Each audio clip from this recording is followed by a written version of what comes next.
네, 안녕하십니까. 더불어민주당 국민소통위원회 4월 2일 수요일 주요 대응 현황 및 민주파출소 제보 현황 브리핑 드리겠습니다.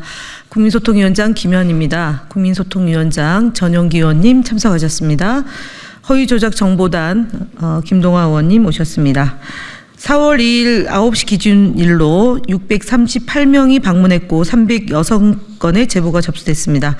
매체별로 네이버 39.54%로 가장 높은 수치를 기록했고 뒤로는 유튜브 15.36%, SNS 9.48%, 현수막 5.88%, 커뮤니티 5.5% 순으로 제보되었습니다.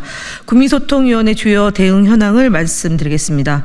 선관위의 허위 현수막에 대한 적극적 규제를 촉구합니다.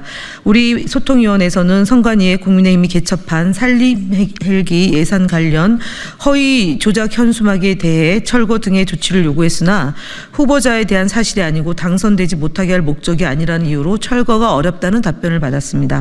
하지만 해당 현수막은 명백한 허위 사실일 뿐만 아니라 민주당 명칭을 적시하여 민주당 후보를 암시하고 있습니다.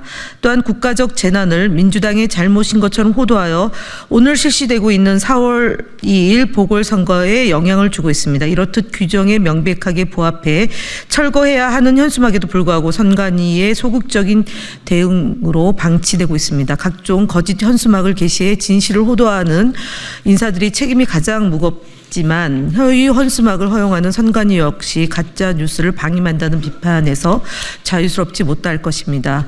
우리 국민소통위원회는 선관위 적극적인 규제를 다시 한번 촉구드리는 바입니다. 뉴델리 남평 문시 관련 억지 보도에 대해 깊은 유감을 표합니다. 뉴델리는 단독 보도를 통해 남평 문시 족보를 입수했다며 문재인 전 대통령과 문형배 헌법재판관이 같은 남평 문시이기 때문에 집안 사람이라고 주장했습니다. 그러면서 문형배 재판관이 문재인 정부 당시 임명된 것이 같은 집안이기 때문이라는 뉘앙스를 강하게 드러내고 있습니다. 이는 권성동 의원이 문형배 재판관이 이재명 대표의 모친상에 조문하고 조의금까지 전달했다며 친분이 깊다는 허위 사실을 퍼뜨렸던 사건을 연상케 합니다. 이번에도 족보까지 끌어와 집안 사람이라 고위직을 받았다는 식의 억지 보도를 하고 있습니다. 현재 대한민국 남평 문씨는 44만 명입니다. 이 논리대로라면 이들 모두는 고위직에 오르면 안 된다는 말입니까? 단지 같은 성실한 이유만으로 억지로 사적 인연을 만들어내고 정당한 인사권 행사마저 왜곡되는 것은 매우 위험한 접근 방식입니다. 언론이라면 본질을 깨뚫고 사실과 근거에 입각한 보도를 해야 합니다. 물론 기대하지는 않습니다. 상상에 가까운 주장을 기사로 내보내 뉴델리의 이런 보도에 깊은 유감을 표하며 향후에는 책임 있는 자세로 정확하고 신뢰 있는 보도를 해주실 것을 촉구드립니다. 스카이데일리 허위 보도에 대한 언론 중재의 중재 심리 결과를 말씀드리겠습니다. 스카이데일리가 보도한 민감 국가 지정은 탄핵 탓이라는 취지의 기사 2건에 대한 언론 중재의 중재 심리가 진행되었습니다. 중재부는 민간국가 지정이 탄핵 때문이라는 명확한 근거가 없다는 점을 들어 기사 제목에서 탄핵이라는 표현을 삭제하는 정정보도 중재를 결정하였습니다. 또한 민간국가 지정은 윤석열 대통령의 불법 비상계엄 시도에 따른 국헌 문란 행위에 기인한 것이며 외교 정책이 주요 원인이 아니라는 점을 반영하여 더불어민주당 측 반론이 기사에 함께 게재하는 반론 보도 인용도 함께 결정되었습니다.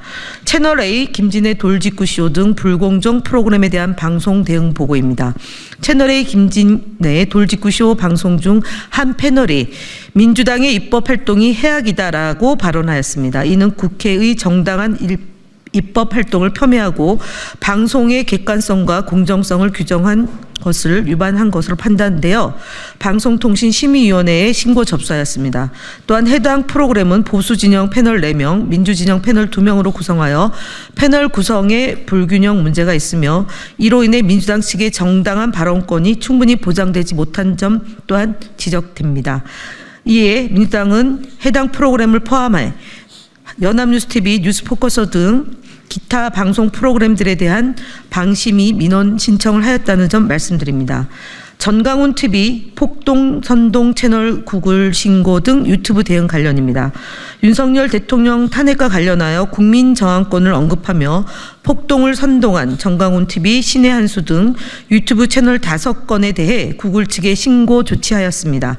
아울러 유동규 TV에 대해서도 지속적인 모니터링을 실시 중이며 이재명 대표에 대한 암살 테러 위협을 쇼로 표현한 영상 등 유튜브 커뮤니티 가이드 위반 영상 5건을 확인하여 구글에 신고하였습니다. 다음 허위조작 감시단 활동에 대해서 김동화 의원님이 발표하시겠습니다. 허위조작 감시단 주요 대응 현황 보고 드리겠습니다.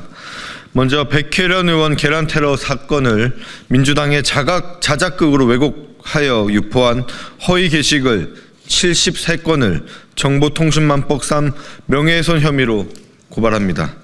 지난 3월 20일 오전 헌재 앞에서 진행된 윤석열 파면 촉구 기자회견 도중 백혜련 의원 얼굴에 계란을 투척한 테러 사건이 발생했습니다. 그러나 일부 극우 성향 커뮤니티를 중심으로 민주당 계란쇼, 탄핵 찬성 민주당 지지자가 던진 백혜련의 저질 연기, 자작극을 안 하면 좌파가 아님 과 같은 허위 사실이 집중 유포되었습니다. 이처럼 명백한 테러 행위를 자작극으로 몰아가는 것은 사건의 본질을 왜곡하고 폭력에 대한 사회적 경각심을 무디게 하는 악질적인 행위입니다. 어떤 경우에도 폭력은 정당화될 수 없는 범죄이며 이를 자의적으로 축소, 왜곡하고 피해자의 명예를 훼손하는 것 역시 중대한 범죄입니다. 현재 해당 사건은 종로 경찰서 형사과를 중심으로 피의자 특정을 위한 수사가 진행 중이기도 합니다. 이처럼 수사가 진행 중인 사안에 악의적인 허위 사실을 생성 유포하는 자들에게는 끝까지 책임을 물어 반드시 발본색원할 것입니다.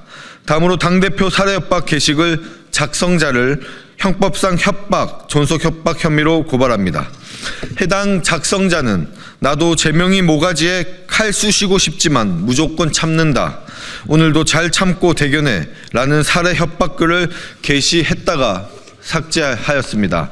그러나 허위조작 감시단은 해당 게시글 캡처본과 관련 증거를 이미 확보했습니다. 피청구인 윤석열에 대한 탄핵 심판 선고가 임박한 가운데 정치인과 사법부를 향한 위협과 폭력은 단순한 감정 표현을 넘어 실제 선제적 위험으로 이어질 수 있는 심각한 범죄입니다. 특히 살해 협박은 개인의 생명과 안전을 위협할 뿐만 아니라 사회 전체의 공포와 불안을 조성하고 모방 범죄를 유발할 수 있는 중대한 범죄입니다. 이러한 범죄 행위에 대해 결코 좌시하지 않을 것이며 작성자에게는 어떠한 선처도 없이 강력한 법적 책임을 묻겠습니다. 마지막으로 민주당이 중국 또는 간첩에게 사주해 산불을 일으켰다는 음모론 게시글 16건에 대해 정보통신망법상 명예훼손 혐의로 고발합니다.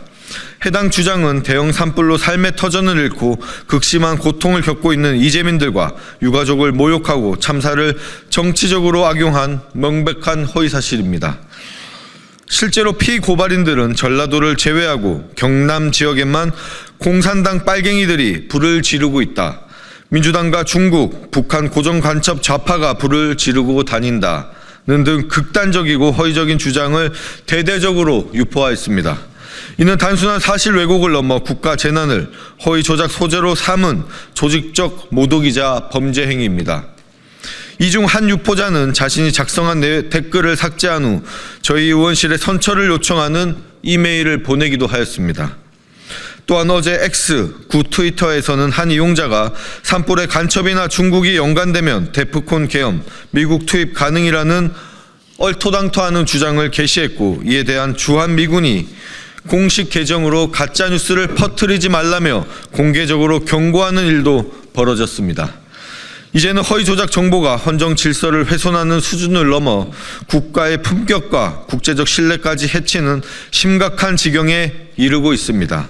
허위사실을 유포한 자들에게는 끝까지 법적 책임을 물어 유사 행위가 다시 반복되지 않도록 하겠습니다.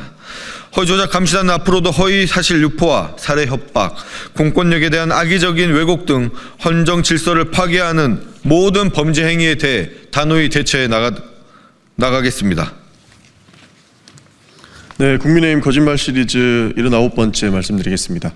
권성동 국민의힘 원내대표는 4월 1일 자당의 원내대책 회의에서 이재명 대표에게는 산불도 관세 전쟁도 안중에 없고 머릿속에 오로지 40여 김명과 전국민 현금 살포만 있다라고 주장했습니다. 이는 민주당의 민생 대책에 포퓰리즘 이미지를 더 씌우고 재난과 무관한 내용까지 억지로 끼워넣은 악의적인 허위 발언입니다. 더불어민주당은 정부와 국민의힘이 주장하는 10조 원 규모의 추경이 과연 재난을 수습하고 현재의 경기 침체를 극복하는 데 유의미한 효과를 낼 수 있을지 의문입니다. 또한 합리적인 근거에 따라 감액한 예비비를 다시 증액하자는 정부와 국민의힘의 주장은 정쟁용으로밖에 해석이 되지 않습니다. 이재명 대표는 수차례 경북 산불 피해 지역을 방문해 이재명 목소리를 경청하고 지원 필요사항을 꼼꼼히 점검한 바 있습니다. 민주당 역시 재난 발생 직후 당내에 산불 재난 특위를 가동하여 신속히 대책을 논의하고 있습니다. 정부와 국민의힘은 미국이 수입차 관세 부과를 결정한 지 한 달이 지나는 동안 아무 대책 없이 손을 놓고 있다가 이제야 관세 전쟁 운운하며 내란옹호로는 차가워진 국민의 시선을 돌리려고 하고 있습니다. 미국의 상호 관세 논란과 재해 대책에 머리를 맞대야 한다면서 한덕수 총리는 이재명 대표의 회동 요청에 어떠한 답변조차 하지 않는 것입니까? 산불에도 관세 전쟁에도 안중에 없는 것은 정부와 국민의힘입니다. 이상입니다.